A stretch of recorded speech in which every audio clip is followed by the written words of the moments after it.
The collapse of the Ottoman Empire did not immediately bring long-awaited Arab independence to the Middle East. During World War I, Britain and France had secretly partitioned the region into their own areas of influence under the Sykes-Picot Agreement. And Britain backed a national homeland for the Jewish people within Palestine in its Balfour Declaration. In the struggle to oust European powers in the decades that followed, Arab nationalism often overshadowed recurring tensions in the region between Sunni and Shiite Muslims, or between ethnic groups like the widely dispersed Kurds calling for an independent state.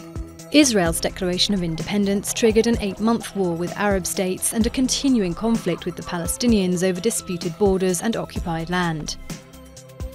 Western independence on Middle East oil shaped political alliances in the region, home to most of the world's reserves, the US-Saudi partnership, for example. Despite supporting Baghdad in the Iraq-Iran war, Washington and Riyadh-led forces evicted Iraq from oil-rich Kuwait in the First Gulf War. In the aftermath of the 9/11 attacks, the US invaded Iraq on the since discredited claim it had weapons of mass destruction. After nearly 9 years of occupation, troops withdrew. At a time of renewed instability, the Arab Spring uprisings toppled regional strongmen and a civil war took hold in Syria. Sectarian fighting and internal conflict facilitated the rise of jihadist groups like Al-Qaeda and, more recently, the Islamic State organization.